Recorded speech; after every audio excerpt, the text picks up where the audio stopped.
e vamos começar. Então, boa noite a todos, sejam bem-vindos e bem-vindas a mais uma live, né, da Cátedra Intercom. Esse projeto, né, que começou lá em maio, e a gente tem aí alcançado um sucesso muito bom, as pessoas estão aproveitando bastante, foi uma forma que a Intercom encontrou, né, diante desse cenário que estamos vivendo, em continuar promovendo as reflexões, os debates, as discussões que já acontecem ali nos grupos de pesquisas, né, e compartilhar essas discussões, essas experiências, essas pesquisas com todos que têm interesse em acompanhar os temas dos grupos de pesquisas. Então, muito obrigada. Nós temos hoje aqui a nossa 9ª live, vai até o dia 7 de julho, e aí, quem sabe, a gente pode abrir mais uma série de lives. Vamos aguardar aí o andamento das coisas, né? Então, hoje, nós temos aqui como tema som e música em tempos de pandemia. Esse tema ele foi promovido pelo GP, pelo Grupo de Pesquisa Comunicação, Música e Entretenimento. E hoje nós teremos, né, os professores debatendo este tema, o professor Felipe Trota, da Universidade Federal Fluminense, o professor Tiago Soares, da Universidade Federal de Pernambuco, o professor Michael Hershman, da Universidade Federal do Rio de Janeiro, e o professor Géder Janotti Júnior, da Universidade Federal de Pernambuco. Então, sejam todos bem-vindos, professores, muito obrigada pela presença, pela proposta, pelo tema que vocês irão apresentar para nós, que certamente será muito bom, muito rico. Agradecemos a presença de todos aqueles que se inscreveram para participar aqui com a gente nessa sala. Muito obrigada pela inscrição de vocês e agradecer e também pela presença e agradecer a todos que estão nos acompanhando pelo Facebook, né? Que estão ali, que não conseguiram se inscrever por algum motivo e estão aí com a gente acompanhando agora esta live. Então sejam todos bem-vindos, professores. A sala de vocês, convidados, aproveitem, explorem os professores, que com certeza todos sairão ganhando bastante. Muito obrigada, professores, são com vocês. Boa noite, Sônia, obrigado pelas palavras introdutórias. Eu queria inicialmente, em nome do GP Comunicação, Música e Entretenimento, agradecer muitíssimo a Intercom. Na verdade, agradecer e parabenizar por essa proposta dessa série, né, de cátedras, de mesas, de debates. Né, o GP atualmente eu estou na coordenação desse GP, juntamente com a Nádia Vlad, do FRB, e a gente aqui fez um apanhado, uma representação do GP, com esses convidados que você mencionou, né, o Michael Hershman, que está no seu pós-doc na França, que foi o primeiro coordenador do GP, né, Géder Janotti, também em pós-doc no Canadá, a gente está com uma mesa internacional aqui. Internacional. E o Tiago Soares, que foi o coordenador do GP que me antecedeu, né, que não está em pós-doc, né, está no Recife, assim como eu, que estou aqui de Niterói. A gente está iniciando esse debate. Queria dar boa noite a todo mundo que está participando.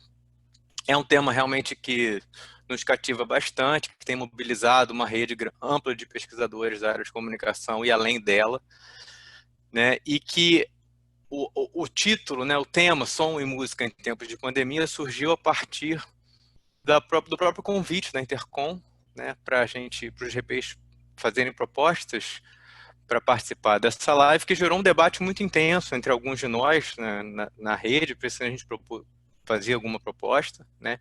E acabou se desdobrando na proposta da organização de um seminário na web, não apenas uma mesa, né, que vai iniciar na semana que vem. Então eu estou aqui aproveitando também, fazendo a propaganda do nosso seminário, né, que a gente falou, não, mas só um encontro de 1h30 não vai dar conta do que a gente está querendo discutir sobre esse assunto, então organizamos um seminário web. O Marcelo Conter, do Instituto Federal do Rio Grande do Sul, está fazendo a gestão, organização física hoje em dia é web, né? técnica, né, tecnológica, e hospedando, né, esse debate que vai acontecer todas as segundas-feiras, as próximas 3 segundas-feiras, às 5 horas. Né? O convite para esse seminário vão estar sendo espalhados aí essa semana pelas redes, pelas listas, enfim. E os temas que a gente propôs nesses debates internos vão ser os temas que a gente vai tratar aqui hoje. Né? A gente vai ter no encontro do dia 8, na próxima segunda-feira, uma mesa intitulada As Lives como Estratégias de Fruição em Tempos de Pandemia. E é sobre esse tema que o Thiago vai fazer a participação dele aqui no nosso debate de hoje. Na sessão seguinte, no dia 15 de junho, teremos como tema Cultura da Conectividade, Distopia e Música em Tempos de Ambientação Digital, que é o tema que o Géder também vai trazer para o nosso debate aqui hoje, finalizando esse seminário que começa na segunda-feira, no dia 22, com o tema Música e Sons que Ecoam nas Cidades, Outras Sensibilidades em Tempos de Pandemia e Distopia, que é o tema que o Micael vai abordar aqui hoje na nossa conversa. Né? Então, essa sessão de hoje ela é uma espécie de levantar ideias, levantar questões e iniciar o debate que a gente vai ter oportunidade de aprofundar, acredito, com um pouco mais de tempo, nesse seminário web que vai acontecer a partir da semana que vem. Né? Hoje é como se fosse uma pílula para fomentar o debate e estimular a participação de todos, inclusive. Né? Dito isso, eu vou ficar como moderador aqui dessa mesa. Vou passar a palavra para os nossos convidados. Está todo mundo com o microfone desligado, eu peço que continue assim. A gente, ao final, vai ter um tempo para trocar ideias e perguntas. Peço que façam, a princípio, isso pelo chat. Eu vou tentar recolher aqui algumas perguntas e passar para a gente abrir a conversa. Se vocês não se incomodarem, Micael, Géder e Thiago, a gente não combinou qual seria a ordem, mas eu imagino que essa ordem que está proposta do seminário a gente podia seguir, né? Começando com o Thiago, depois Géder e finalizando com o Micael. Pode ser? Então, passa a palavra, Thiago.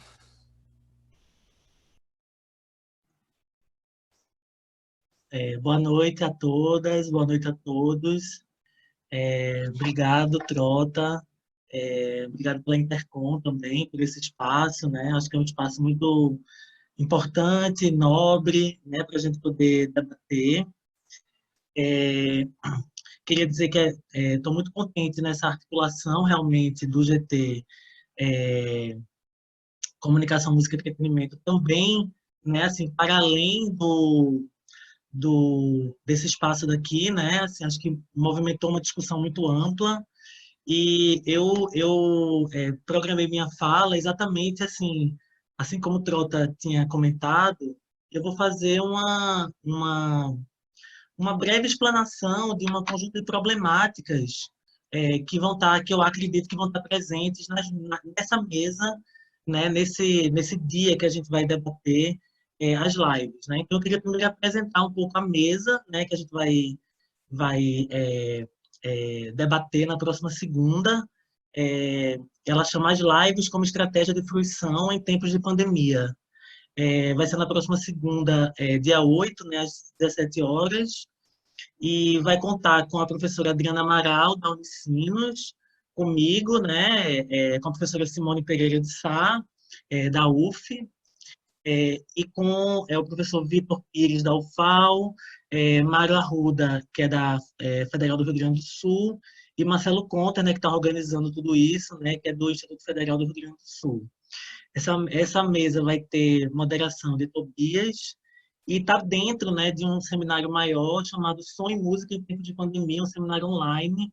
Eu acho que seria legal a gente colocar aí o link, né, para o pessoal se inscrever, enfim, compartilhar aí. Então, eu queria um pouco apresentar um conjunto de problemas, né, de pesquisa que eu acho que estão no horizonte de quem vai debater as lives, né? Eu acho que e aqui estamos falando especificamente de lives musicais, né? A live virou um termo imenso, né, assim, que envolve entrevistas, né, conjunto de debates, né, enfim.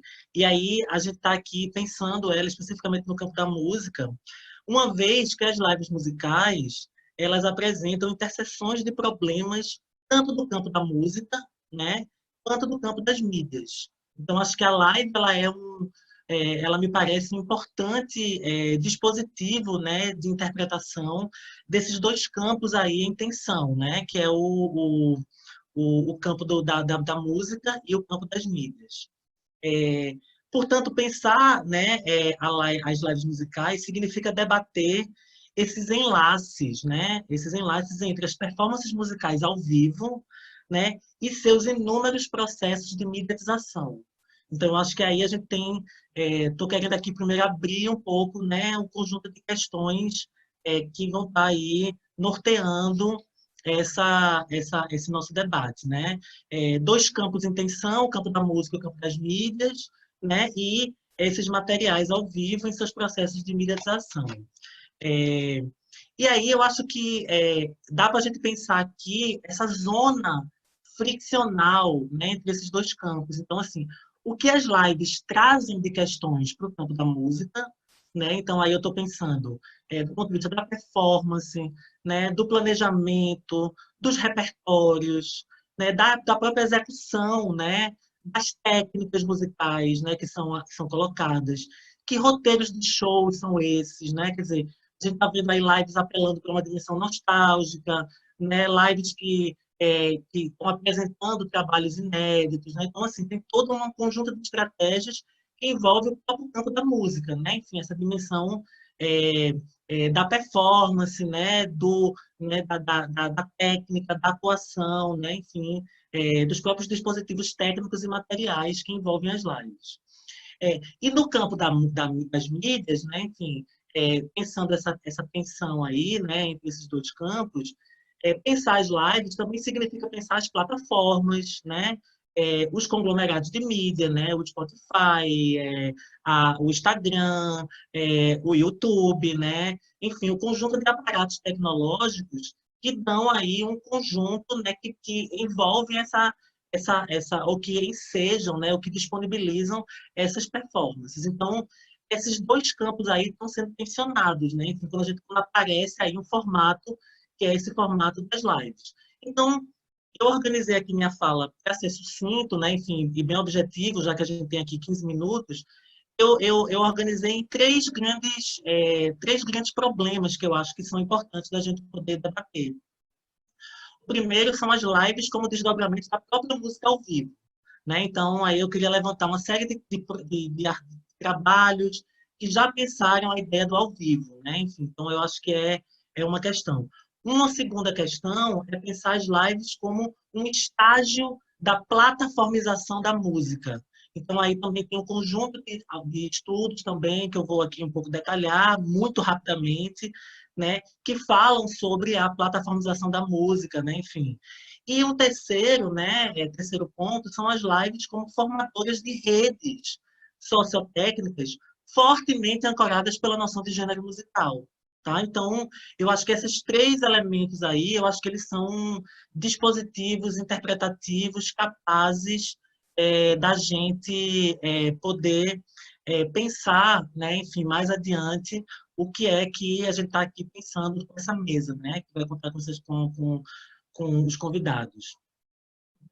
Detalhando agora, no primeiro momento, aí, as lives como desdobramento da música ao vivo, existe dentro do campo da música, né, da musicologia, da etnomusicologia, da música na comunicação, um conjunto de estudos que se preocupam com a música ao vivo. Né? A música ao vivo ela tem aí um conjunto de questões, né, do ponto de vista da execução, tem uma série de elementos que evocam aí pensar, né, a música ao vivo, né? A música ao vivo e a música gravada, né? Enfim, uma série de relações aí que são apresentadas. Eu queria aqui focar, né, assim, já que o termo é live, né, assim, eu queria um pouco pensar sobre esse termo, né, assim, o que é que esse termo traz para a gente pensar essa relação dentro dos estudos de música ao vivo. Eu queria resgatar aqui o trabalho do Philip Auslander, né, chamado Liveness, né, em que ele vai justamente, e tem um autor que vai estar presente no nosso debate na segunda-feira, que é o Vitor Nobre, né, da UFAL, que traduz esse termo como alvivismo, né, assim, né, que é o que seria a liveness, né, o que seria o alvivismo? Seriam esses estados de fruição do ao vivo, né, em performances ao vivo de música, né? E aí a ideia do Oslander e a ideia do Vitor é justamente recusar uma pureza do ao vivo, né? O ao vivo ele é profundamente mediado, né? Seja por se você está em shows, né? Assim, telões, né? Celulares, a própria qualidade de som, né? Então aí a gente precisa primeiro pensar que já existe nos estudos de música ao vivo uma série de questões que estão aí recusando a ideia de uma pureza do ao vivo, né? O ao vivo ele é, na verdade, sempre profundamente mediado. Eu acho que esses autores aí, né? Acho que o Vitor vai debater isso mais detalhadamente adiante, né? Então essa recusa à pureza do ao vivo, ela já é uma questão presente, né? Que a live, ela acho que vai acentuar um pouco essa discussão, né? Tem aí já no início dos anos 2000, né? O trabalho do Michael pensando os desdobramentos do mercado de música ao vivo, né? Assim, muito se questiona sobre a live. A live é uma questão, uma coisa que veio para ficar, né? Ela é rentável, né? Ela vai, o mercado de show vai acabar, né? Enfim. Eu acho que essa discussão, o Michael já traz uma discussão interessante, né, sobre o mercado de música ao vivo, né? Quando o Michael apresentava lá com a questão da pirataria, né? Enfim, o declínio, né, da venda de discos, né, e a aparição do mercado de shows. Então, quer dizer, em que medida a pandemia, né, enfim, essa ideia agora de reclusão, né, ela também coloca um outro componente aí para a gente pensar o mercado de música ao vivo, né? Enfim, como é que isso vai se aparecer. E aí, quer dizer, essa discussão sobre o mercado, né, enfim, sobre a própria disposição de mediações, de intensa mediação do ao vivo, eu acho que a gente pode problematizar ela, né, com uma série de discussões, que aí eu queria sair um pouco do campo da música e entrar mais fortemente no campo das mídias, né, porque já existe também uma discussão muito interessante nesse caso, como a gente está falando da live, e do estar ao vivo, né, eu queria resgatar uma série de, enfim, de autores que do campo dos estudos de televisão, que também pensaram sobre música ao vivo, né? Tem números, né? Eu vou aqui destacar uma, né, que tem um livro chamado Televisão em Presença, né, que é a Ivana Festini, minha colega lá da UFPE, que vai falar, né, assim, que o ao vivo, né, o dispositivo do ao vivo, ele traz à tona uma espécie de tempo vivido compartilhado, né? Então tem uma ideia das transmissões ao vivo de TV, né, uma ideia de presença, né, de coletividade, né, enfim, Ivana vai chamar a atenção para uma espécie de semiótica da presença, né, que vai estar presente, né, durante a transmissão. Então tem uma ideia do tempo que é vivido coletivamente e que tenta reproduzir aí, no caso, né, um tempo do show, né. Então eu acho que aí a gente tem aí um conjunto de problemas, né, que mais adiante agora eu vou um pouco detalhar e problematizar também esse tempo vivido agora, né, no sistema de mídias digitais. Bom, aí eu acho que já encaminhando para a segunda problemática, né, as lives como estágio, aí eu teria que pensar as lives como um novo estágio da plataformização da música, né? Também já existem vários trabalhos, né, sobre música e plataformização, plataformas digitais, né? Posso citar aqui Leonardo de Marque, né, pensando no Spotify, algoritmos, né, Eduardo Vicente, Adriana Amaral, pensando taxonomia da música, Leste FM, e queria me centrar mais devidamente, né, no trabalho de Simone Pereira de Sá, justamente sobre o YouTube como uma plataforma musical, né? E aí, quer dizer, Simone já vem pensando há um bom tempo, né, a ideia de como o YouTube é uma plataforma musical, né, assim, para ouvir música, né? Simone vai pensar isso a partir da ideia dos videoclipes, né, do que ela chama videoclipe pós-MTV, que seriam fragmentos musicais, né, enfim, que são aí dispostos, né, trechos de show, né, enfim. Então, já existe, né, dentro desse sistema de plataformização da música, né, e do YouTube, né, como um ator aí importante, já existe aí uma história, né, dentro dessa lógica. E aí aparece, na verdade, um campo de disputas, né, do ponto de vista da plataformização da música, porque o YouTube agora, no campo da live, ele rivaliza com o Instagram, né? E aí quais são os elementos que estão aí aparecendo, né, do ponto de vista dessa disputa, né, pelo ambiente no qual essas lives vão circular. E aí o YouTube tem como grande dispositivo a monetarização, né, que vai gerar, inclusive, links fakes, né, as pessoas vão roubar, né, o número a audiência das lives oficiais, né? Enfim, diferenças técnicas, né? Também, quer dizer, né, observando, muita gente vai dizer que o Instagram, na verdade, a qualidade não é tão boa, o áudio não é bom, né? Enfim, tem um delay às vezes, quer dizer, então tem uma série de problemas, né? De questões que aparecem a partir dos dispositivos e dessas plataformas nos quais essas lives elas aparecem, né? Então, e aí eu vou agora problematizar a questão que eu coloquei anteriormente do ao vivo, desse tempo vivido, porque nas plataformas, né, existe uma disposição que na televisão ao vivo ela não tem, né, que é o arquivamento. Então então quer dizer, o YouTube, né, tanto o YouTube quanto o Instagram, eles podem arquivar a live, né? E aí, quer dizer, aquela ideia da televisão lá, né, do tempo vivido, compartilhado conjuntamente, quer dizer, ela é problematizada, né, com o arquivamento da live, né, assim. E aí, ao mesmo tempo, quer dizer, o que é isso, né? Como é que isso aparece? Que questões vão aparecer, né? Que experiências vão aparecer também, né? E aí eu acho que esse conjunto de elementos aí da plataformização, eles nos ajudam a pensar dessa ordem. Para finalizar, queria pensar as lives, portanto, como formadores de redes sociotécnicas, a partir fortemente ancorados pela ideia dos gêneros musicais, né? Também aqui, né, assim, inúmeros trabalhos sobre gêneros musicais, né, do campo da música, posso citar aqui Gedda, Felipe Trota, né, enfim, vários trabalhos que discutem gêneros musicais, né? E mais avançadamente, essa estética dos gêneros musicais, né? E aí eu queria pensar como essas estéticas dos gêneros musicais, elas modulam as estéticas das lives, né? Então a gente pode pensar toda aquela ideia de ostentação do sertanejo, né? Fico pensando muito na live do Gustavo Lima, né? Com aqueles drones, né? Com todo aquele aparato visual, né? Que é do sertanejo, que lembra o Vila Mix, né? Esses ambientes todos, né? O despojamento da música independente, né? Você pega uma Letrux, né? Que vai optar por uma ideia de despojamento, fazer lives, né? No Instagram, né? Que é uma coisa menor, né? Assim, a ideia de formação de uma intimidade de superastro, né?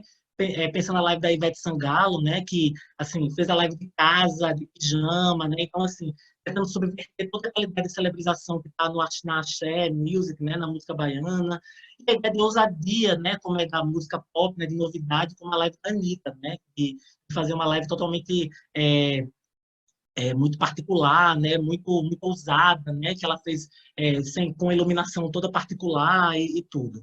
E aí, portanto, a gente está pensando que as lives e essas lives elas estão em articulação dos gêneros musicais, né, da própria dinâmica de mercado, né, marcas, né, enfim, toda essa lógica, e da performatividade desses artistas, né, enfim, como é que eles estão se colocando dentro desse sistema.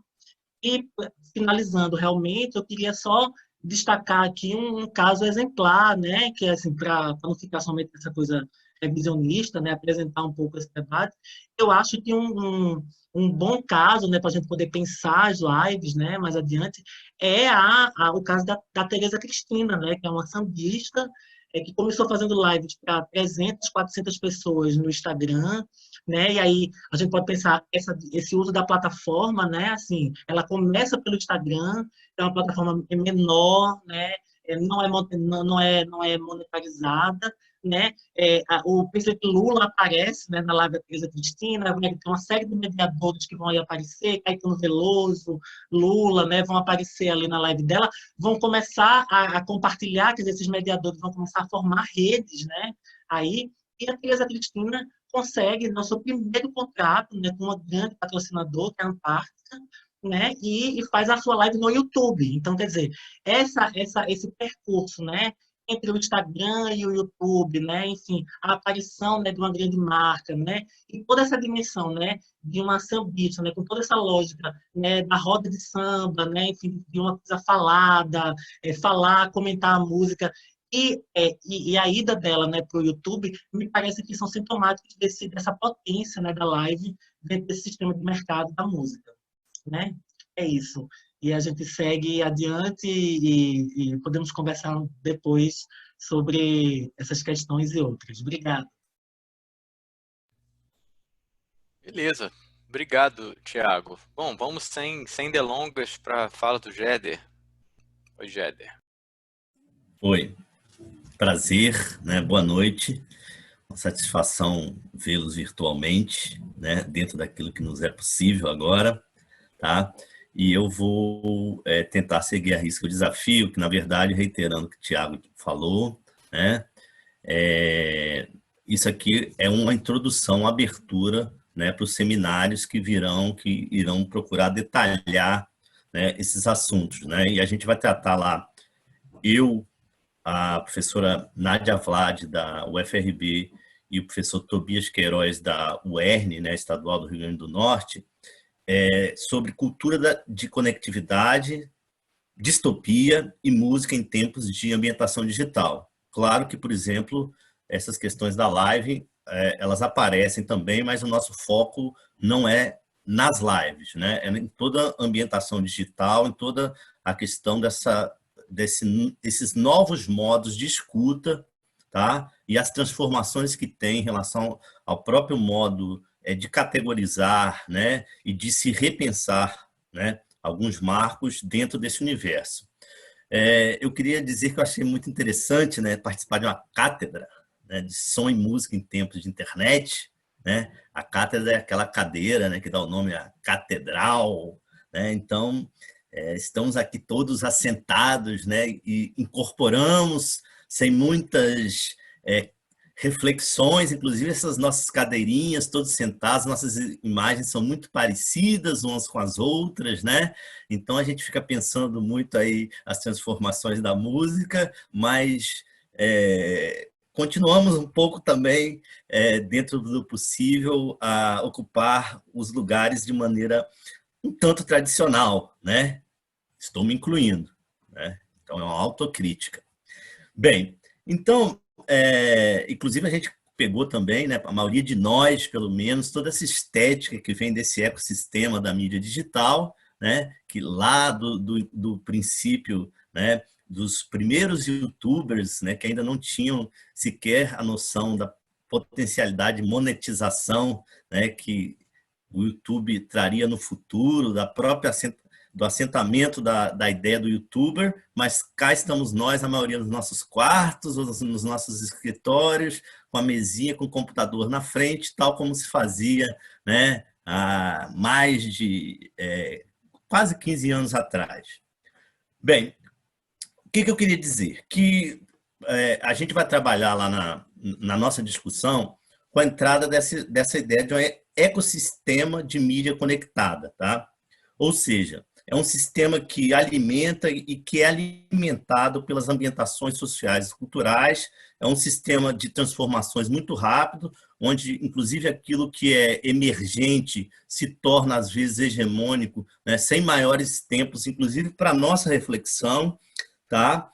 E que há uma expansão simultânea e, muitas vezes, a gente não se dá conta. O campo da música, a gente tem uma demarcação muito, muito clara disso, quando todos nós, não só pesquisadores, mas fruidores, fãs, né, há cerca de 15, 16 anos atrás, afirmávamos que era o fim da era das grandes gravadoras, né, e hoje a gente está vendo que, na verdade, não teve fim de nada, né, que as grandes gravadoras continuam aí, tem 3 grandes gravadoras que continuam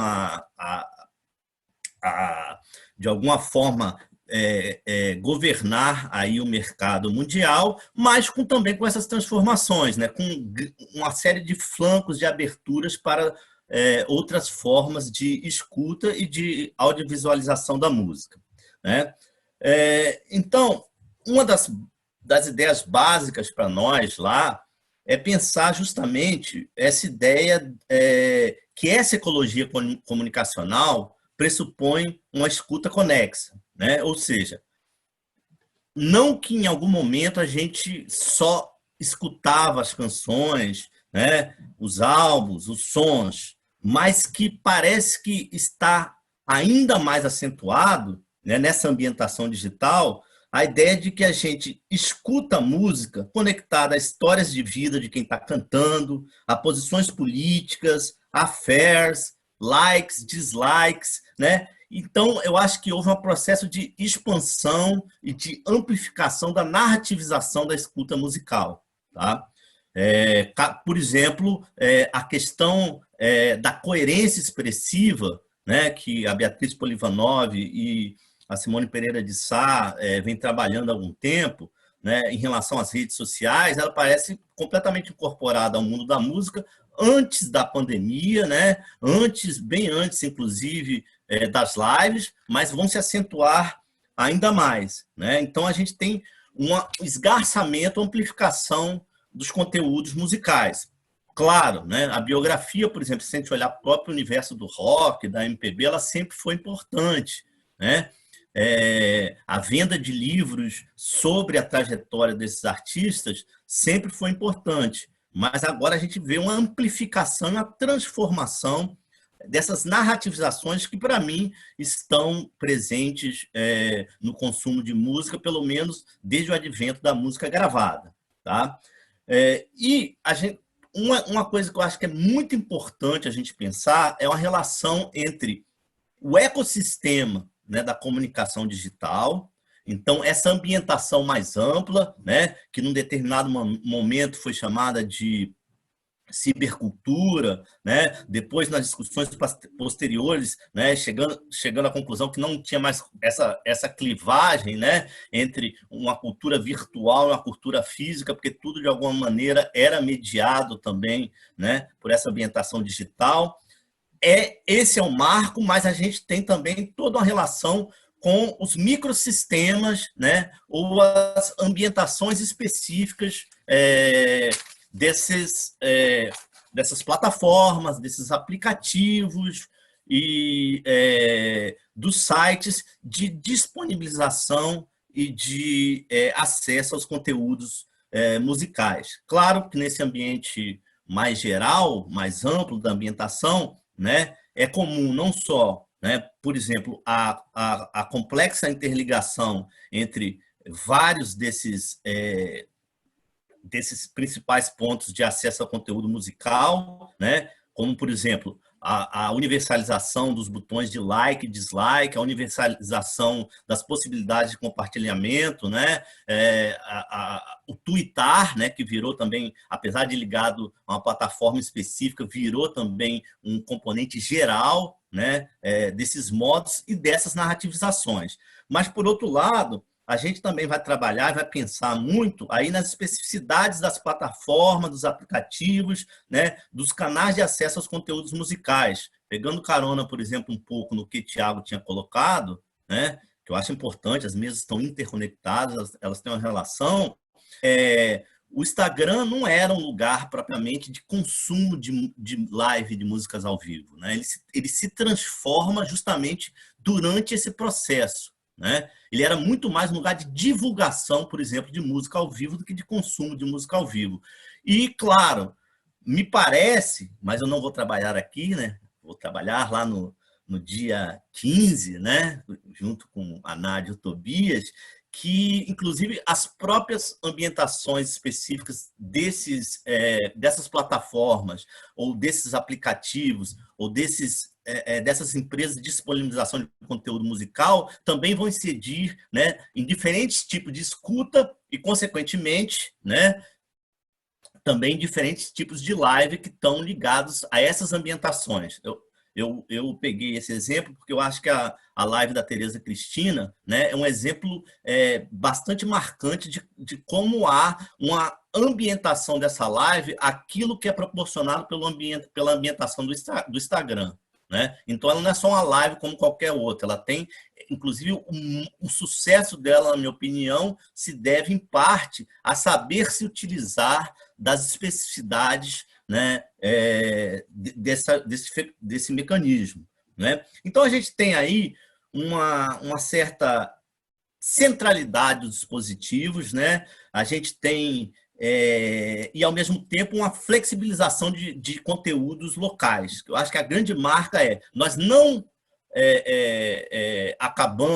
nós não vivemos uma época de descentralização, né, dos artefatos, dos dispositivos de comunicação, mas vivemos uma época de uma grande flexibilidade, né, de utilização dos conteúdos. E uma coisa que eu acho que é importante, que a gente não deve deixar de lado nesse caso, né, é pensar também que, ao mesmo tempo que vivemos uma época onde nós internalizamos os sistemas de recomendação, os modos de acessar os dados, nós também vivemos uma época onde algumas plataformas, como o próprio Spotify, né, eles têm, na minha opinião, como produto principal, não a disponibilização de conteúdos musicais, mas os dados dos seus ouvintes, né, e toda esse cluster em torno, né, do que significa eu preferir determinados conteúdos musicais, os meus rastros de navegação, que playlists que eu tenho preferência, mas como a construção dos dados que vão permitir essa plataforma, inclusive, ser um sucesso financeiro no mercado de ações, né? Não é o caso agora, ele teve uma queda, né, na pandemia, mas a gente tem que ver mais à frente, do que propriamente lucrar, como se imaginava, com um sistema de subscrição e com um sistema que hoje é chamado de freemium, né? Não mais prêmio, que é as assinaturas, supostamente você teria conteúdo grátis, o que é uma grande farsa, né? Uma grande bobagem, se a gente pensar que, na verdade, nós estamos pagando, sim, pelos conteúdos. Tá? E aí, rapidamente, a gente dividiu lá, né, para antecipar um pouco do que a gente vai falar. A gente está muito preocupado com as questões de gênero, raça e classe nesse ambiente tecnológico. Tá? Então, por exemplo, a Nádia está muito preocupada com os fluxos de censos, as partilhas que essas plataformas como o YouTube, o Twitter e o Instagram, né, apresentam na compreensão de gênero e de raça em artistas, por exemplo, como a própria Tereza Cristina, né, que virou uma referência para se falar hoje do que tem acontecido nas lives, inclusive em questões ligadas à raça, né? A Larissa Luz, né? E a Lued Luna, porque aí, com esses 3 exemplos, ela pretende refletir sobre a força política da música pop, né, em tempos da cultura da conectividade e desnudar um pouco, né, disso que vem acontecendo em termos de uma naturalização, como se os bots e os robôs, né, não tivessem programações e não reproduzissem tanto, né, o racismo estrutural, como a heteronormatividade já estruturada e como também as questões de gênero já estruturadas. Então, essa é uma preocupação que eu acho que tem que ser fundamental, tem que estar nos nossos horizontes. O Tobias vai falar, aprofundando ainda mais essa questão da raça, sobre como a pandemia ampliou ou deu mais visibilidade à percepção das fissuras do racismo estrutural na internet e nas lives, né? E aí ele coloca um pensamento sobre a estratégia do posicionamento das discussões raciais, por exemplo, não só na Tereza Cristina, né, mas pensando as táticas para contornar ou romper o racismo presente nos algoritmos, que excluem, né, etos que não se enquadram no perfil dito universal daquele consumidor ou consumidora ideal. Tá? E aí, para terminar, eu acho que repensar essa ambientação e esses ecossistemas, não só a partir daqueles autores já tradicionais, mas também em torno desses pensadores que trazem essas questões de raça, gênero e classe social, é fundamental. Né? O Tobias, por exemplo, trabalha muito com a Rua Benjamin, e eu acho que é muito importante também a gente reiterar a importância do livro que foi organizado pelo Tarcísio Silva, tá? E que traz um pouco dessa discussão aqui para a nossa realidade e para uma visão decolonial. Né? Então, o que eu acho é que, para terminar, né, essa primeira apresentação, uma das coisas que fica nessas discussões sobre a ambientação digital, as suas especificidades nas microambientações, né, e essas questões de raça, gênero e classe, né, pensando aí um encontro mesmo das dos estudos de tecnologia, de técnica e ciência com os estudos culturais, né, é uma própria reconfiguração das teorias da comunicação que me parece mais do que urgente, né? Eu não acho que é concebível a gente continuar a entrar nas salas de aula, mesmo que sejam virtuais a partir daqui, né? Com, por exemplo, conceitos como comunicação de massa, né? Mesmo a minha tentativa de discutir aí a música a partir da música popular massiva, eu acho que tem que ser revista, né? Eu tenho observado com mais cuidado, né? Já faz um tempo que o Castells propôs a ideia de self-mass communication, mas eu acho que essa ideia de uma comunicação de massa particularizada e comodificada dentro de uma certa particularidade, pensada a partir dos seus atravessamentos de poder e das relações de poder que envolvem raça, classe e gênero, é mais do que urgente, é extremamente necessário. É isso. Obrigado. Obrigado, Géder. Bom, sem perder muito tempo, vamos passar direto para a fala do Micael, depois reforçando, né? A gente vai ter um tempo para debates e perguntas que a gente vai repassar para os nossos convidados, e essas perguntas podem ser feitas pelo chat aqui do Zoom, tá? Eu vou compilar elas aqui e vamos conversando a partir das perguntas assim que acabar a fala do Micael. Micael. Bom, boa noite. Bom, aqui é quase já boa madrugada. Já. Bom, mas, antes de mais nada, queria agradecer o convite, que foi feito pela coordenação do GT, né, na pessoa do Felipe Trota, da Nádia Vlad, para integrar essa mesa online, né, nesse evento que eu considero muito oportuno, né, que está sendo organizado aí pela Intercom. Também gostaria de começar anunciando que eu me sinto honrado em participar dessa mesa, com importantes pesquisadores, amigos queridos, né, que eu acho que vêm colaborando aí de maneira significativa com seus estudos por fortalecimento do subcampo da comunicação do som e da música, né, no Brasil. Aliás, o breve estudo que eu gostaria de apresentar a vocês, na verdade aqui eu vou tentar, vou subverter um pouquinho o que foi feito nas apresentações anteriores, né? Eu vou falar um pouquinho do que vai ser a mesa, né? Que vai acontecer no dia 22, mas eu gostaria também de apresentar um estudo, um pequeno estudo que eu comecei, né, a fazer algum tempo atrás, e que está justamente nessa fronteira entre os estudos de música e de som, né, que tem muita identificação com o que acredito que a nossa rede vem desenvolvendo aí nos últimos anos. Bom, como o Felipe já explicou na introdução desse painel, né, a gente vai ter esse seminário online, né, convido todos a vocês a participarem. A mesa que a gente vai organizar aí no dia 22, então ela se intitula Música e Sons que Ecoam nas Cidades, Outras Sensibilidades em Tempos de Pandemia e Distopia, né? E dessa mesa vão participar o Pedro Marra, da Federal do Espírito Santo, a Jéssica Rea, da McGill, a Cíntia Samartim Fernandes, da UERJ, e a Simone Lúcia Pereira, da Unip, né? Na realidade, nós, enquanto pesquisadores que estão trabalhando com músicas e sons nas cidades, né, a ideia da organização desse painel, né, ele surgiu em função da nossa sensibilização diante do conjunto de acontecimentos nesses últimos meses aí de pandemia, os quais borram, né, um pouco essas tradicionais fronteiras entre a esfera pública, essas fronteiras tradicionais, né, entre esfera pública e privada, né?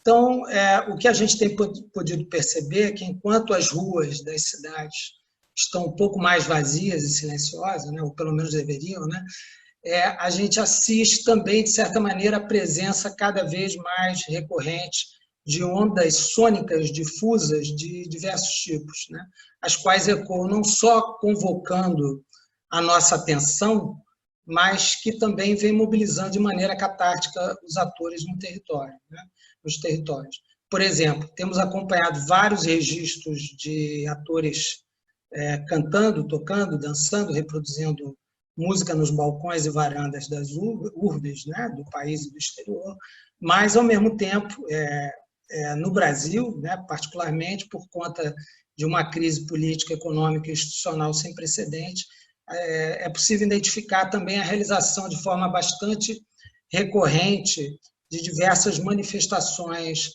políticas que ganham expressividade na forma de panelaços, janelaços, nos quais emergem protestos intensos contra a gestão atual do governo federal, né?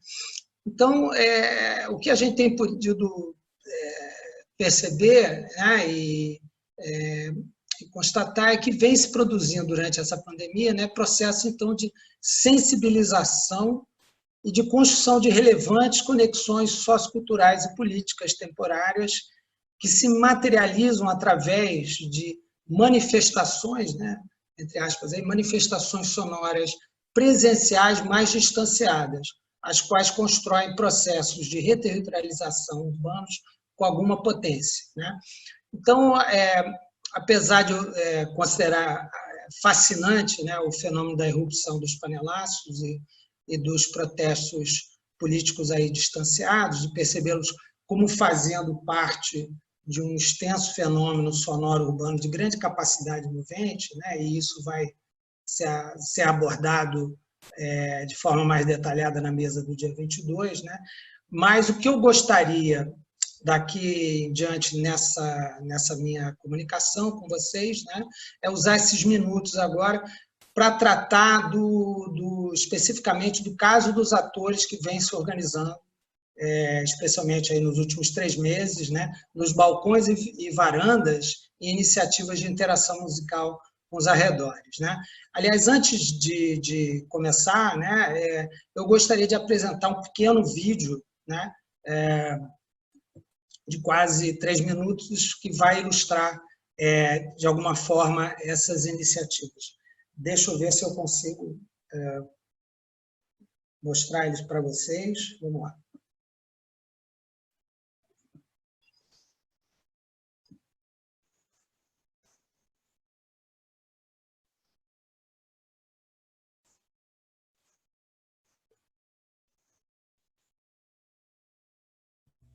A gente não consegue ouvir o som, Micael.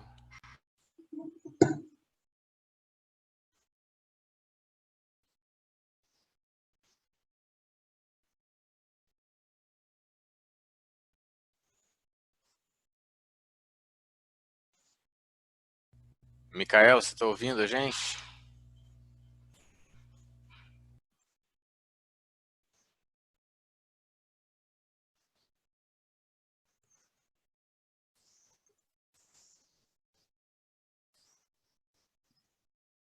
Micael, está sem som. Está sem som? Você tem que autorizar alguma coisa. O som sempre negligenciado. Então, só deixa a imagem.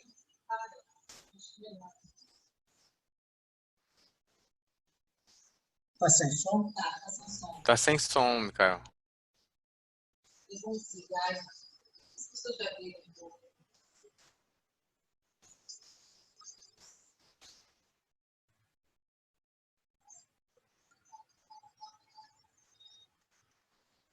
E tem que estar agora parado. Não está na situação? Está sem som.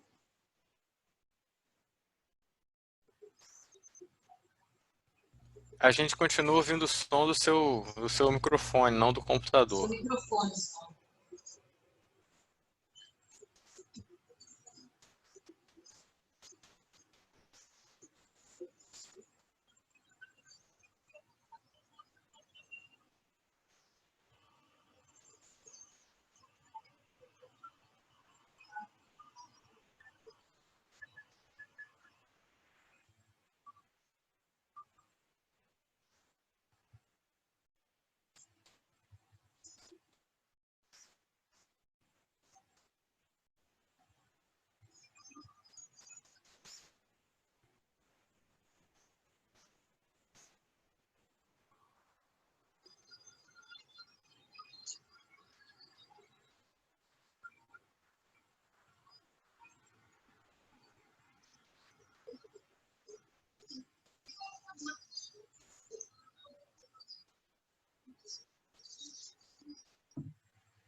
Bom, a gente teve uns problemas técnicos aí, né? Vocês conseguiram acompanhar um pouquinho o som, ou mais ou menos? O que eu posso fazer é depois tentar ver se eu consigo mandar um link para vocês com vídeo. Eu me comprometo aí a enviar, tá certo? Bom, mas aí, dando continuidade,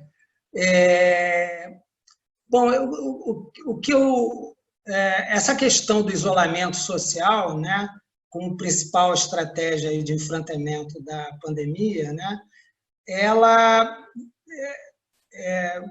vem debilitando psiquicamente boa parte da população, né, do planeta, né, e vem instigando reações de todo tipo, né, algumas delas criativas e sonoras, como vocês puderam mais ou menos observar no vídeo recém-exibido. Né? Então, para além desses 6,5 milhões de contaminados, hospitalizados, 400 mil mortos, um dos aspectos bem difíceis aí de administrar desses últimos meses é justamente a necessidade de se encarar o isolamento numa rotina penosa e restrita. Né? Vários estudos em curso têm indicado um crescimento exponencial dos casos de crise de depressão e de ansiedade em diversas regiões do planeta. Né? Muitos especialistas comentam que a pandemia do Covid está, curiosamente, gerando como efeitos colaterais outras pandemias que vêm acometendo, então, a humanidade hoje. Né? Sei que eu corro risco de ser visto como uma pessoa excessivamente otimista, mas o que me interessa destacar aqui é a pandemia de solidariedade, né? Como uma das raríssimas aí externalidades positivas do Covid. Né? A gente poderia citar também a desnaturalização dos postulados do neoliberalismo, enfim, uma outra rara externalidade positiva. Né? Então, felizmente, tem crescido essa pandemia de solidariedade, né, em diferentes localidades do globo, né, que vocês tiveram a oportunidade de ver aí no vídeo, né, Brasil, Itália, França, enfim, várias localidades isso tem acontecido. E, é claro, lamentavelmente, também a gente tem outras iniciativas também, mas que são da ordem do distópico, né? E que aí colocam em cena a xenofobia, a crueldade e a indiferença. Né? Mas, voltando à análise do vídeo exibido, né? Como nos recorda, de alguma forma, o Jacques Attali, se os ruídos caracterizam a atividade social de diferentes épocas, o contexto dessa pandemia tem demonstrado, talvez de uma forma mais evidente, que o homem moderno, especialmente contemporâneo, construiu e sedimentou uma cultura bem ruidosa, da qual ele é profundamente dependente, e é importante reconhecer isso. Né? Em outras palavras, o interessante sublinhar aqui é que, nesse contexto de pandemia, os atores estão descobrindo que eles também têm dificuldade em lidar com menos ruídos no cotidiano. Se, por um lado, estamos vivendo um ambiente bem mais silencioso, que, sem dúvida, mais saudável para o planeta como um todo, né? Inclusive, a gente tem tido a oportunidade de escutar mais os sons dos animais e da natureza na cidade. Por outro lado, nem sempre o sossego produz impactos necessariamente positivos sobre os indivíduos, especialmente quando há um vírus de alta letalidade nos rondando. Né? Claro que a gente poderíamos, por exemplo, retomar os argumentos, por exemplo, do Murray Schafer, né? Sobre a relevância da ecologia sonora, né, e os efeitos nefastos do desequilíbrio sobre o homem. Né, sobre o homem. Em boa parte da sua obra, esse autor destaca a importância de se viver em silêncio como uma forma de limpar os ouvidos. Ainda que a gente possa concordar com esses pressupostos mais gerais, é preciso reconhecer também que um ambiente mais emudecido, né, pode entristecer e até adoecer expressivos segmentos da população das cidades, em territórios nos quais os atores são acostumados a habitar em ambientes barulhentos, marcados por palimpsestos sonoros e intensos. Né? Em muitos relatos durante a pandemia, né, é até curioso constatar que os atores afirmam se ressentirem dos sons que vazam de forma esquizofônica, né, pela cidade, afirma, inclusive, se ressentir do musaque cotidiano, que antes tanto reclamavam, mas que estavam habituados, ou seja, esses sons que nos importunavam faziam com que se sentisse parte, ao mesmo tempo, de uma coletividade pulsante, né? O Jonathan Stein, em algum dos seus trabalhos, né, sobre a reprodução sonora, né, salienta que a gente vive em ambientes tão ruidosos que a tecnologia de compactação do MP3, associado, por exemplo, aos fones de ouvido, foram importantes para oferecer condições de mais portabilidade, né, e de conforto para um desfrute satisfatório da experiência de consumo sonoro nas urnas, né? Outro aspecto também que eu gostaria de destacar e que tivemos a oportunidade de ver, né, nesse vídeo, é que a música é acionada, especialmente pelos atores, como uma potente tecnologia do self, no sentido empregado por Tia Denora, né? Então, a música ela é agenciada não só como uma forma de autocuidado, né, como uma maneira de alterar, nem que seja temporariamente, o estado de consternação e tristeza, mas também vem sendo empregada de uma forma astuciosa e tática, né, como diria Michel de Certeau, como uma forma de se reconectar precariamente algumas pessoas, para se reintegrar um pouco com o tecido social. Tecido social este, né, que foi, de certa maneira, colapsado, o que, aliás, muitos historiadores, como, por exemplo, o Jean Delumeau, né, em seu conhecido livro sobre a história do medo, sublinha que frequentemente transcorrem longas epidemias, né? Isso ocorreu, por exemplo, durante a peste negra na Europa, na Idade Média, a gripe espanhola no Brasil, e mesmo durante o ciclo do ebola, né, na África. Para muitos autores, então, essa experiência do distanciamento e isolamento social é vivenciada por eles como uma experiência de medo e de perda de importantes referenciais. Só para que vocês tenham uma ideia, na Itália e na Alemanha, por exemplo, em tempos de lockdown, né, de algumas semanas atrás, porque aqui já começou o desconfinamento, né, a palavra de ordem era resistir, tentando manter, de alguma forma, ainda que de maneira tênue, os laços com o entorno. Não é à toa que uma composição que foi reproduzida frequentemente nessas manifestações dos balcões foi a canção popular oriunda do meio trabalhador do século XIX, intitulada Bella Ciao, né? Imagino que quase todos vocês conhecem, né?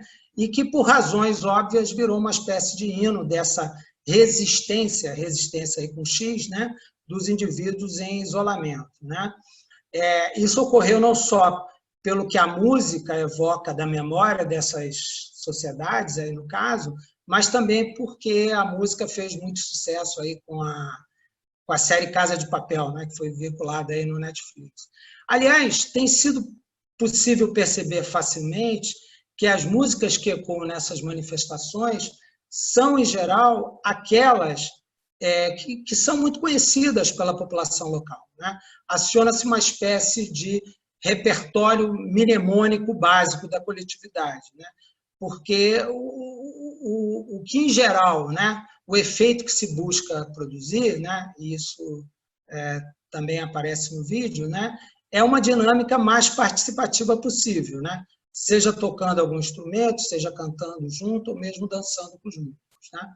Claro que a tática de se produzir uma condição de asilo, né, musical contra o estresse, ou de bolha, né, como salientam Tia Denora e Michael Bull, respectivamente, pode-se constituir também uma estratégia de sobrevivência importante, né, que permite aos atores se distanciarem um pouco, por exemplo, da avalanche de notícias trágicas ou distópicas que emergem no noticiário, redes sociais e na mídia de forma geral.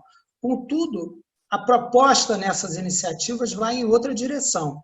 Através delas, procura-se promover a reconexão com o outro, né? Buscando alterar o psiquismo e o estado de espírito, não só de quem está diretamente envolvido na iniciativa, mas também a da vizinhança e arredores que vai consumir essas performances musicais, né? Essas sonoridades. Evidentemente, é preciso fazer algumas ressalvas. Claro que o que para muitos atores pode gerar uma sensação de alívio, de conexão, ou pelo menos esboçar uma dinâmica de aproximação social. Entretanto, para outros moradores da vizinhança, igualmente impactados por essas iniciativas, esses sons também podem ser recebidos com uma experiência desagradável e indesejável, né? Nesse sentido,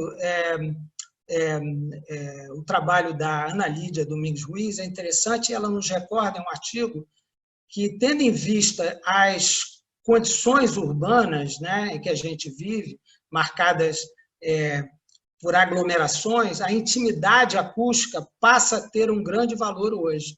Não é à toa que, frequentemente, buscamos nos preservar das possíveis intrusões sonoras aí, né?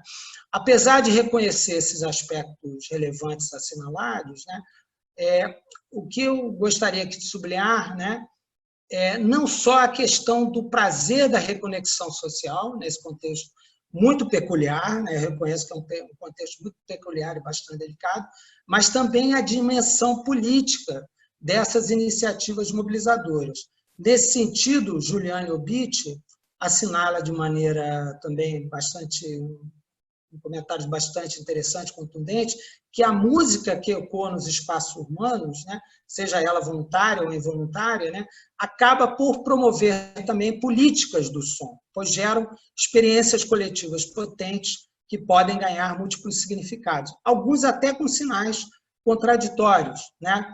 Assim, inclusive, se a gente, depois que eu enviar o link para vocês forem analisar, uma das coisas que vocês vão poder perceber, por exemplo, por um lado, né, vocês percebem que essas experiências musicais elas são recebidas como desejáveis e capazes de produzir nos atores um estado momentâneo de ânimo, de espírito coletivo e até de excitação.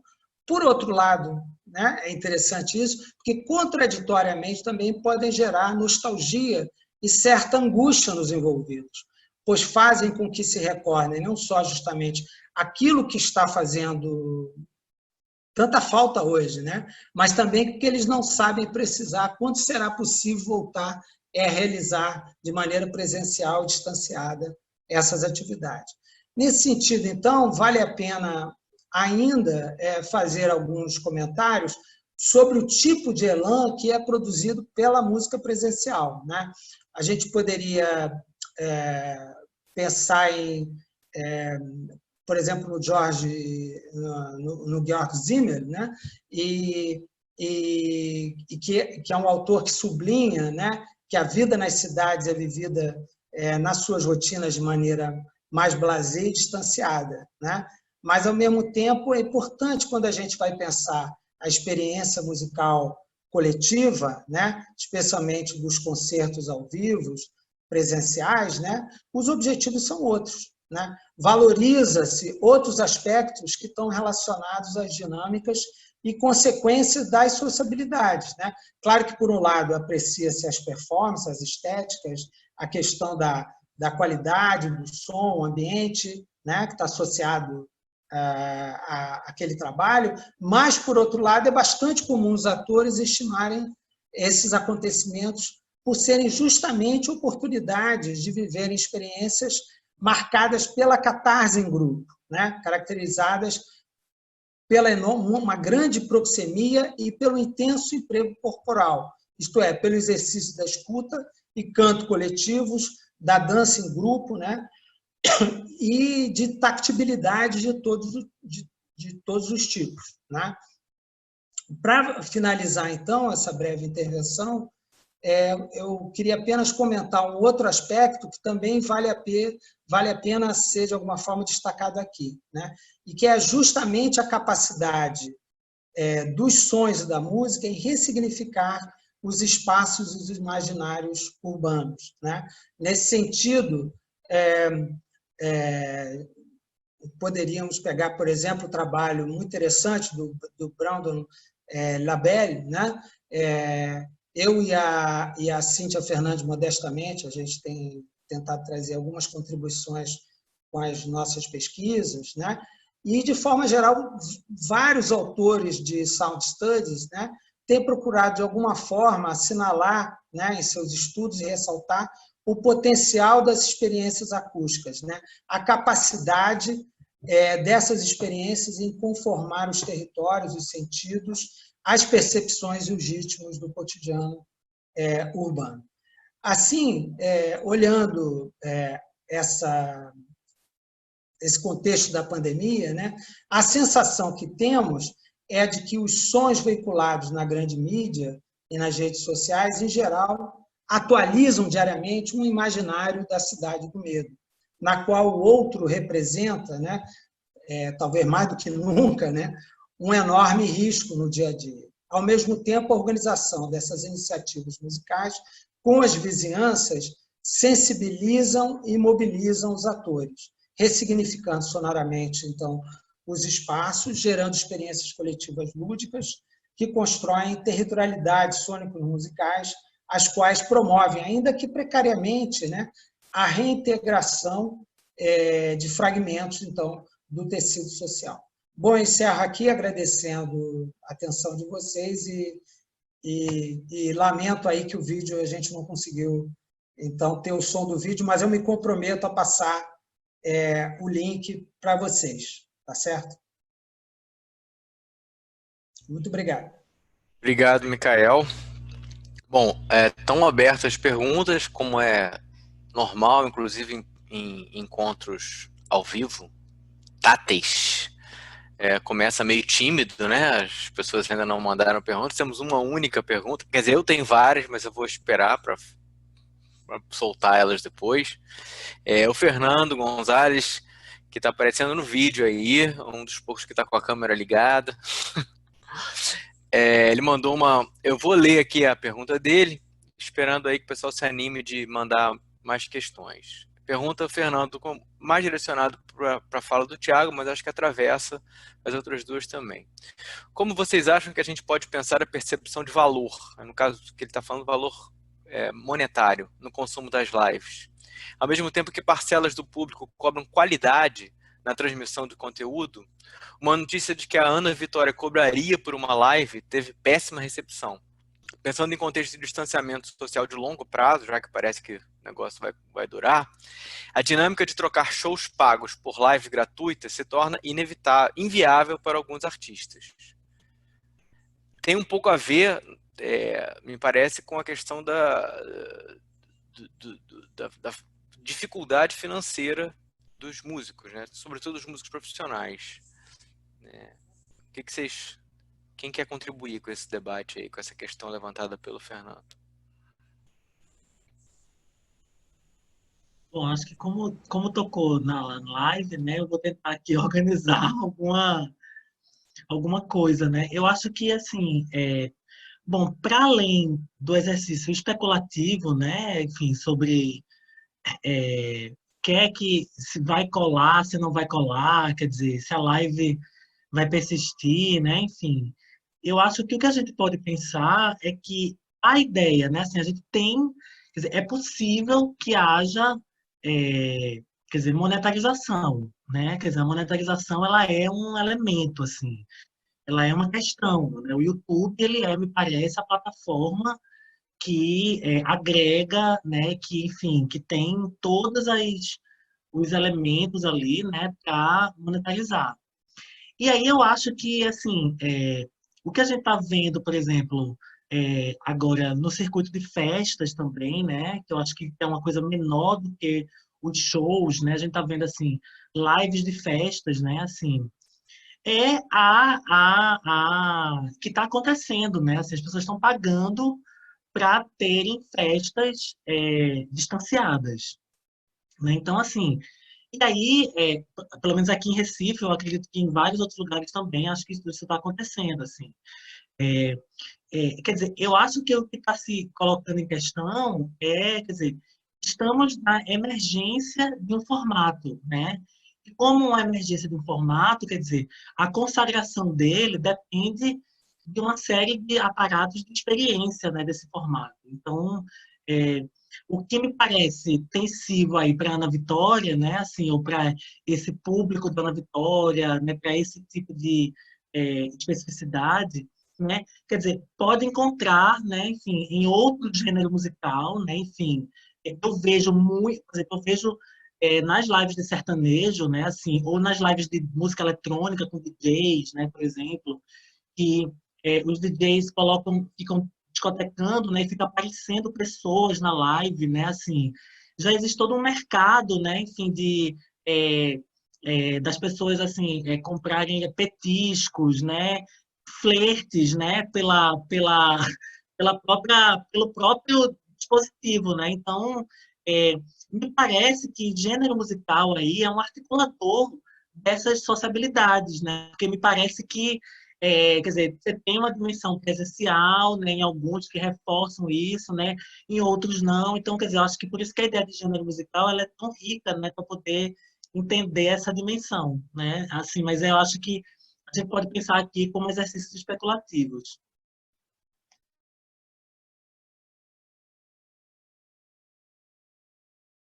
Bom, vamos.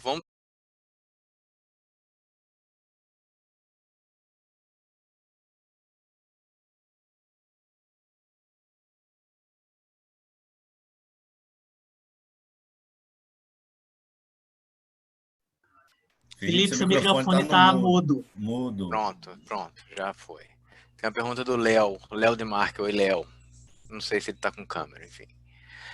Tem uma pergunta. Primeiro, parabéns, muito bom. Seguindo, Fernando, você acha que a virtualização da indústria da música ao vivo tende a se consolidar? E como isso pode afetar a produção de música presencial? Ou não vai mudar nada? Outra pergunta. Lúcio Agra. O ato de tocar um instrumento desde sempre teve sentido gregário. Com a interdição das reuniões, evidenciam os problemas técnicos para reunir músicos. Evidentemente, há um momento em que o mercado de software vai perceber. Espera aí que eu perdi aqui.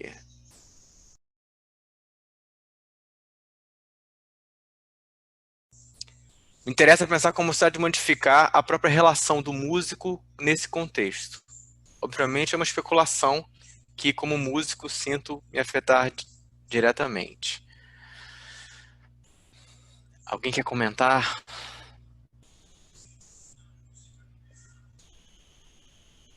Bom, eu vou começar, assim, acho que Léo falou, eu acho que eu inclusive citei, né, os trabalhos de Léo Demarque, né, eu acho que Léo tem uma história aí de pesquisa sobre plataformas, né, sobre monetarização de plataformas, né, o que eu acho que eu posso contribuir aqui, talvez, é realmente a ideia de pensar essas experiências, né? Me parece que essas experiências não se anulam, né? Assim, se a gente for pensar que existe uma pluralidade de experiências, né?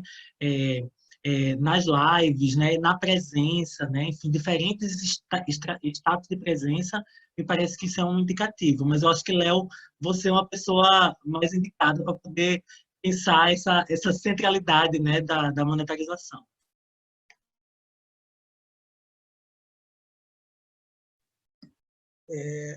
Posso fazer um comentário? Claro. Ah, tá.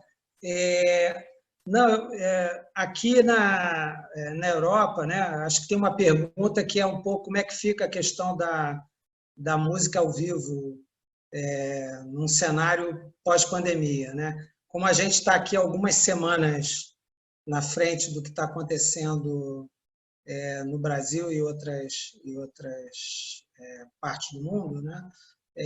Então, aqui a gente já está tendo essa experiência do desconfinamento e um retorno das atividades envolvendo, inclusive, concertos ao vivo, né? E o que tem se apresentado aqui, né, é uma situação que você volta a ter algumas execuções dos concertos, né, mas, em geral, com as salas com a metade ou até um terço da sua capacidade, né, para você fazer aquele distanciamento de 1 metro, 1,5 metro, né, garantir aquele distanciamento mínimo necessário, né? Agora, o resultado ainda é um resultado bastante tímido, né? Obviamente que aí há uma tensão aí do ponto de vista do mercado, né? Entre aqueles que estão dispostos a correr o risco, né, para voltar a ter esse tipo de experiência. Ao mesmo tempo, você tem a questão de que você tem que gerar uma certa lucratividade. Então, esses eventos também eles passaram a ser, já eram caros e passaram a estar a ter um acréscimo no valor das entradas, né? Então, ainda é um pouco cedo, né? Mas do ponto de vista das experiências musicais, pelo menos em ambientes fechados, é um pouco que eu tenho percebido, né? É que esse retorno é um retorno que está cauteloso e é preocupante, porque dentro do novo arranjo que foi feito dentro do mercado da música, né? Quer dizer, as apresentações ao vivo elas emergiam exatamente como sendo o lugar de ganho dos artistas, né? E de uma série de atores, né? Porque, de alguma forma, a tão badaladas plataformas de streaming, né? Elas ainda não deram conta de gerar sustentabilidade para o mercado da música, né? Apesar de serem enaltecidas aí pelos institutos e associações, enfim, de gravadoras e produtores de música, né? Então é isso. Mas só um comentário, mas é difícil apontar caminhos. Eu queria fazer um comentário, assim, inclusive um pouco da fala de vocês, né, que eu fiquei pensando, né, que eu acho que tem uma coisa que está colocada em xeque, que apareceu muito, que vocês três abordaram, né, que é esse momento em que a gente está com... Qual é o problema, né? O problema é que a gente não pode estar junto, né? E a gente precisa estar junto, e a música é um artefato que possibilita e favorece as pessoas a estarem juntos. Quase todas as formas de interação presencial que a gente tem, que estão sendo transpostas de alguma forma para plataformas e para aplicativos e tal, sempre começa lamentando, né? A gente começa lamentando, a gente não pode se encontrar, então a gente está fazendo live aqui na internet, né? A gente não pode dar aula presencial, então a gente vai dar aula não sei o quê. A gente não pode fazer a roda de samba ou show, então a gente vai fazer a live, né? É claro que eu concordo com essa ideia que é uma emergência de uma outra coisa, de um formato que ele se potencializa e ganha uma autonomia em relação ao que seria o ao vivo. Mas o que a gente está vivendo hoje é o impedimento. E na base do impedimento existe uma necessidade de a gente estar junto que a música vai atuar. E aí eu queria, sei lá, forçar um pouco a barra em cima da palavra distopia que apareceu, né, como motivador de duas falas, né, de duas mesas que vão estar discutindo mais no seminário, mas que me parece que é uma sensação que eu acho que o Micael aborda muito bem, de tentar minimizar o efeito impeditivo de estar junto, né? A gente não pode estar junto, então pelo menos a gente pode, né, tocar junto ou ouvir a música do outro, né? Mas, por outro lado, um tema que o Jéder levantou que eu acho super relevante, que também está passando batido em muitas dessas conversas, é a questão das desigualdades também, né? E a música, ao mesmo tempo que ela acentua as aproximações, ela promove distanciamentos. Esses dias eu estava numa live com um amigo meu tomando cerveja, e ele está falando, aqui em Copacabana, quando você voltar para Copacabana, você vai ver isso, Micael. Aqui em Copacabana, todo dia tem um militar aposentado que toca o hino da Marinha, e os vizinhos ficam berrando fora Bolsonaro, ele grita mito, né? E essa guerra sonora, onde o hino da Maria é um vetor, né, também está pautando as nossas vidas agora, né? Então, são casos que estão se multiplicando aí. Enfim, eu fiquei pensando nisso, que é tudo... O Micael mencionou a ideia de precariedade, né? É tudo muito precário, me parece, né? É tudo meio mais ou menos, né? A gente quer muito estar, né? Porque os meios não são muito favoráveis, né? Se a gente pensa nesse debate aí, nessa comparação com o que seria o ao vivo presencial, né? Enfim, só um comentário, se vocês quiserem comentar, seria ótimo. Tem um monte de perguntas aqui, eu vou tentar ler aqui agora, enquanto vocês comentam. Bem, eu acho que tem várias coisas que a gente tem que pensar para não cair na urgência do momento, né? Claro que o momento exige isso, mas, por exemplo, uma coisa que tem me chamado a atenção, e eu concordo com você, Felipe, a questão da necessidade de que a conectividade, de alguma forma, suprima a nossa necessidade como comunidade. Mas isso não é uma coisa nova, porque já tinha sido apontado por alguns autores, né, que a gente estava passando da ideia das comunidades virtuais, inclusive, né, ou do acionamento da conectividade para fortalecer determinadas redes sociais comunitárias, para a conectividade por si só. Porque, por exemplo, né, essa questão das lives não é uma questão que surge agora. A gente naturalizou de uma maneira muito rápida. As lives são anteriores à pandemia, não com a intensidade que tem, né? E as lives, como o Thiago apontou, elas acontecem de diferentes formas, né?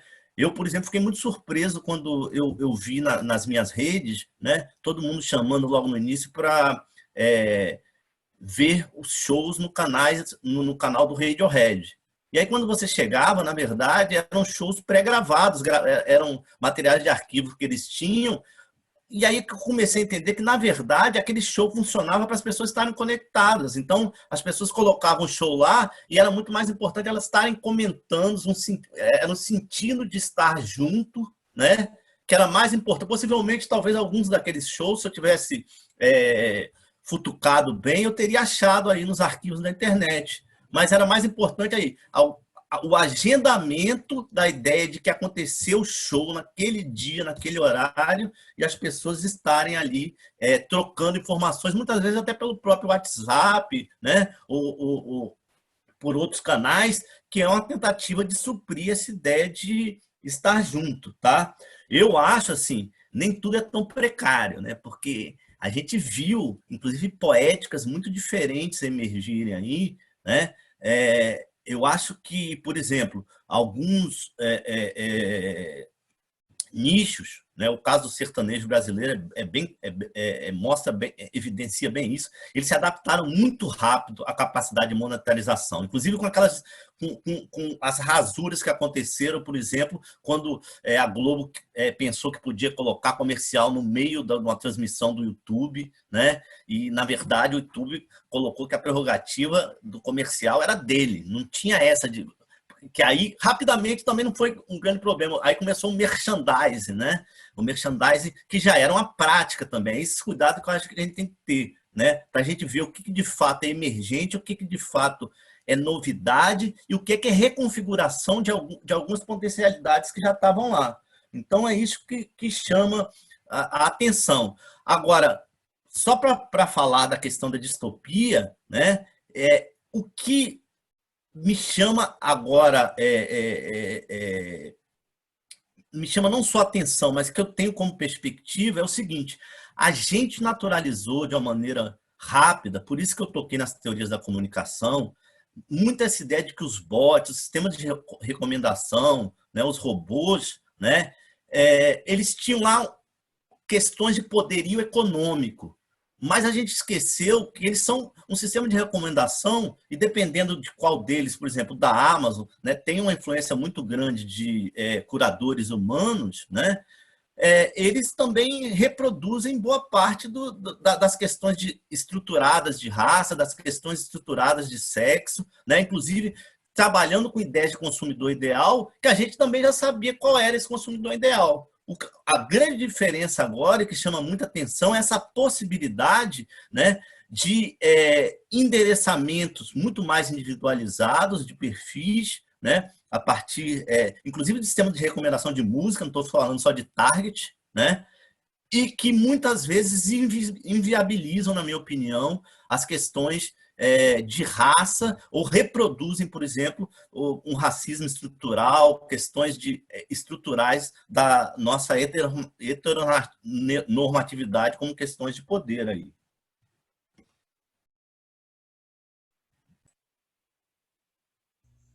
Vai falar, Thiago?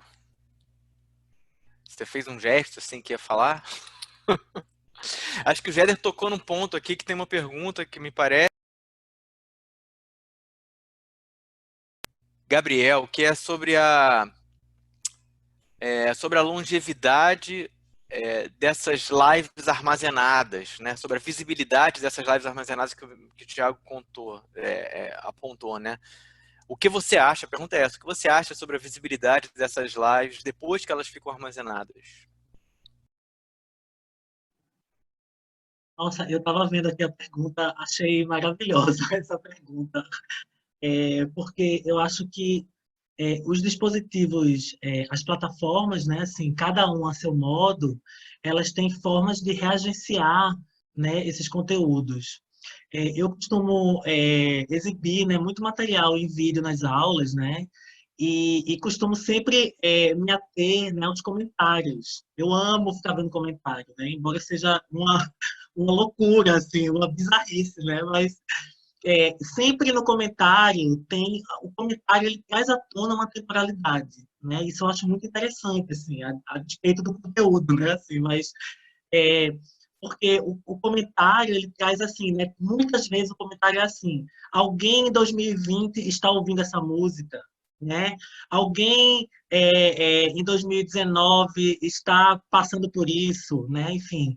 E aí eu acho que essa ideia do armazenamento, né, assim, a ideia do arquivo, né, o arquivo está sempre vivo, né, sobretudo um arquivo que está disposto, né, numa plataforma. Então, quer dizer, eu acho que aí eu queria citar um trabalho que eu acho maravilhoso também do Rômulo, né, que é doutorando lá da UF, que faz análise de comentários, né, nas cenas de rap, né, batalhas de rap no YouTube, né, e o foco dele é muito em cima dos comentários.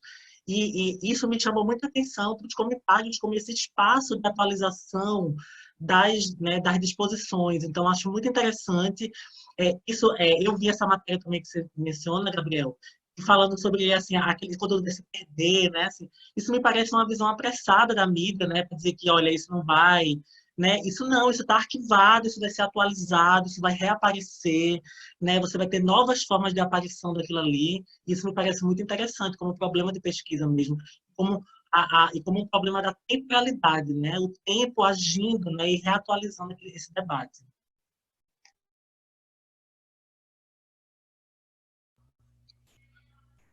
Tem uma...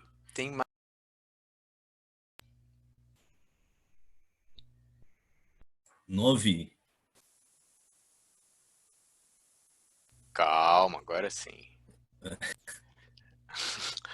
Eu sou meio pato aqui nessas coisas, calma. Tem um debate aqui sobre a questão do músico, sobre tocar junto, né? Eu acho que vocês podiam talvez ler, né? Que eu acho que é um debate interessante, né? O que está acontecendo quando o músico toca junto ou toca solo, cada um na sua casa, né? Não sei se vocês querem comentar alguma coisa. O Marcelo pergunta sobre a sensação de FOMO. Aí tem que ler a pergunta, gente, que não dá para explicar essa pergunta, não. Fear of missing out, que essa expressão de live gerou, em cima da ansiedade gerada pelo corona. Fear of missing out? Querem comentar alguma coisa? Eu acho o seguinte, que mais uma vez, a gente tem que conectar as coisas que estão acontecendo, não só a ruptura desse evento, tá? O fear do missing out, para mim, ele foi acentuado, tá? A questão da conectividade, por exemplo, de não conseguir viver desconectado, para mim já era uma questão anterior à pandemia, ao coronavírus, né? Então, acho que a gente tem que, claro, fazer as diferenças, né? Eu, tal como o Felipe, por exemplo, uma coisa que eu sinto muita falta é a possibilidade de silêncios, tá? E de desconexão, tá? Eu acho que, para mim, e aí é uma questão pessoal, né? A literatura é uma salvaguarda nisso, o velho livro, mesmo que seja no Kindle, porque me permite esse recolhimento, mesmo que tenha algum grau de conexão, mas que para mim não é da mesma ordem, né? E quanto à questão do músico, é outra coisa que eu queria lembrar, assim. Primeiro, o experimento de composição e de tocar junto, através de mixagens, depois de cada um gravar sua trilha, ele já vinha ocorrendo, tá? E claro que não é da ambientação digital. Tinha uma característica específica da ambientação digital, que é aquela coisa, inclusive dos vídeos que mostravam, por exemplo, no rock era muito comum, né? 4 músicos em linguagens separados, tocando, né? Uma mesma música, cada um gravou a sua trilha, a sua parte, né? Tem problemas, claro, de sincronicidade, né? Mas eu acho que realmente uma coisa que a gente perdeu foi essa possibilidade de estar junto e da música ao vivo. Agora, eu gosto de pensar o seguinte, essa precariedade, ela é do mundo da arte em geral, tá? Então, porque eu não gostaria de falar só da música, é importante lembrar o mundo da arte, como é que ela está passando por isso hoje, né? O teatro passa, talvez, por uma situação pior do que a da música hoje, em termos de quem não tem visibilidade, disponibilidade. Aí eu conectaria assim, a questão da gravação, já há algum tempo, ela se coloca, né? Então, por exemplo, a gente pode voltar ao Glenn Gould, né? Aquela questão que ele mesmo já colocava lá, que gravar a música erudita para ele era mais interessante pelos modos que possibilitavam a ele de outras buscas de perfeição do que a execução ao vivo. O ao vivo faz parte da nossa realidade, mas, ao mesmo tempo, também eu concordo com o Thiago, tem a ver com gêneros musicais, né? Inclusive, nesse debate, né? Por que o funk não se deu tão bem, possivelmente, né? Não sei, né? No universo das lives, contra outros gêneros musicais, né? Ou, por exemplo, isso para mostrar meus incômodos, mas porque aquilo que muita gente considerava insuportável, né, que era o banquinho violão, de repente se tornou o must para vários gêneros musicais. Para mim, continua sendo, dependendo do tipo de música, tá? Desculpem, insuportável. Tá? Mesmo eu respeitando aí a necessidade, as variações. Eu falei dependendo do tipo de música, mas realmente é muito difícil. Por exemplo, vou dar um exemplo. Você que é acostumado a um arranjo coletivo, aquela vivência de uma banda, para quem gosta, por exemplo, de rock, né? Ou quem gosta de um samba de roda, mesmo aquele tradicional, você ficar ouvindo só na voz do violão, no banquinho, né? Com certeza, me parece, o Auslander toca um pouco nisso antes, né? Mas que a gente perde o efeito de presença. Aí fala, nós estamos todo mundo aqui. O efeito de presença é de outra ordem. Não é o efeito de presença de estarmos todos conectados.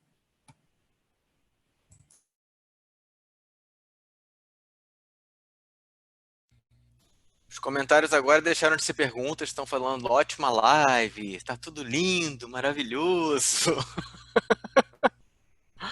Acho que o povo está querendo jantar, não sei. Olha, Não, é porque eu vi ali só, então vou falar rapidinho da questão das teorias da comunicação e um questionamento que eu acho interessante. Não é que nós não trabalhávamos, não vimos trabalhando com a questão de gênero, raça e classe, né? E nação, inclusive. Os estudos culturais estão aí, eles são parte do nosso universo teórico. Agora, o que tem me chamado a atenção, aí são duas coisas. Prometi que você rápido, você mesmo. Uma, eu acho que vários dos nossos conceitos, né, se os conceitos criam mundo, como de comunicação de massa, né, de sociedade massiva, eles não dão conta da especificidade do que está acontecendo hoje. Porque a gente tem uma centralidade, mas a gente também tem uma regionalização muito forte dos conteúdos, né? E a outra coisa é fundamental hoje, claro, teoria do ator-rede, pensamento sobre a cibercultura, pensamento sobre as redes sociotécnicas. Agora, para mim, o que falta nesses pensamentos, todos que eu citei aí, a questão de raça, gênero, classe e nação, elas não estão aí. Então, o grande desafio nosso, né, é justamente acoplar as questões de gênero, raça, classe e nação a todos esses pensamentos sobre as novas tecnologias. Nós incorporamos muito rapidamente uma certa neutralidade, um objetivismo das tecnologias e que, por incrível que pareça, era a crítica do velho Adorno lá no início, na primeira metade já do século XX. Tá? Então, era só isso que eu queria falar.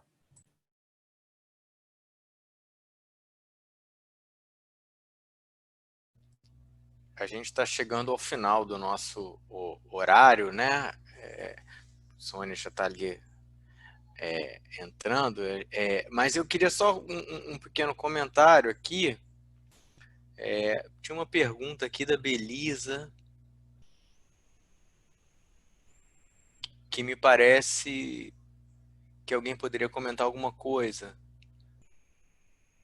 Agora eu perdi a pergunta. Eu não estou me dando muito bem com esse chat, não.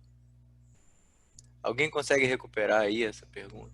Que era sobre a plataformização que o Thiago comentou alguma coisa sobre essa ideia da plataformização da música, né, das mídias, e ela está questionando como é que ela vai, como é que a gente vai ter que viver com isso por um tempo.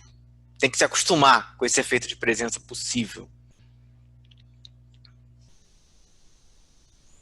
Eu queria devolver para a questão que Trota falou, né? Assim, a gente está vivendo um momento de impedimento, né? Então, acho que nesse momento de impedimento, me parece que essas noções, quer dizer, me parece que é a presença possível, né? Assim, e aí, na verdade, eu acho que nesse horizonte, e aí eu queria um pouco sair dessa dimensão que eu acho que é muito sedutora, né? Essa dimensão especulativa, né? Isso vai durar, a gente vai continuar, quer dizer, eu queria um pouco pensar sobre justamente essa noção de como o impedimento ele aciona um tipo de experiência, né, específica, né, uma certa especificidade, que é inclusive uma especificidade bastante utópica barra distópica, né, também. Então, quer dizer, eu acho que essa é uma dimensão que eu acho que é o horizonte possível que a gente está contemplando agora, né? Mas eu acho que a plataformização, e aí eu acho que dentro desse horizonte, ela é, de fato, uma questão importante, né? Porque ela aparece, né? E ela se infiltra no nosso cotidiano, e acho que a pandemia foi um momento de infiltração, né? Dessa dimensão da plataformização da vida mesmo. Então, gente, eu acho que a nossa...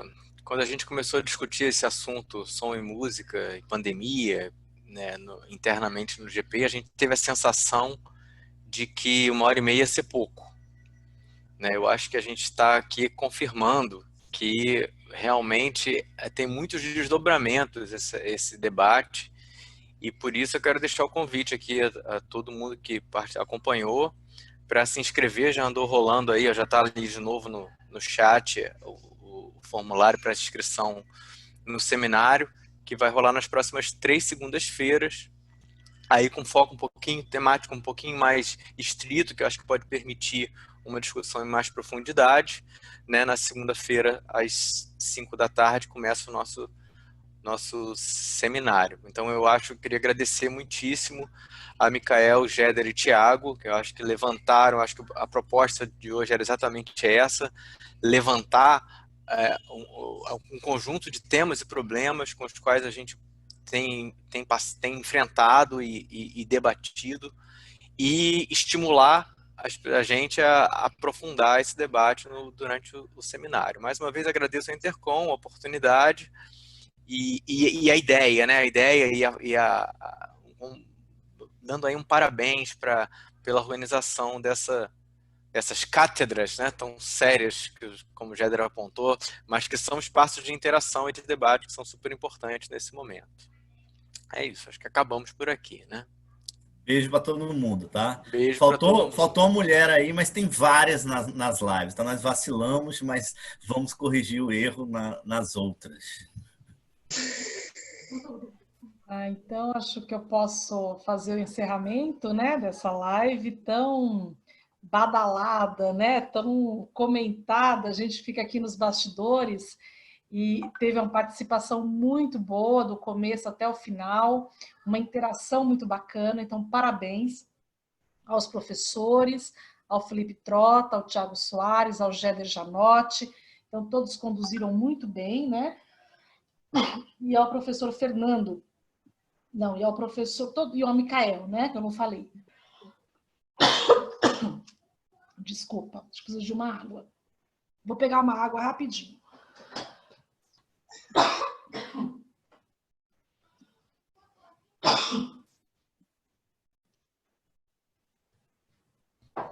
Semana que vem tem mais, gente.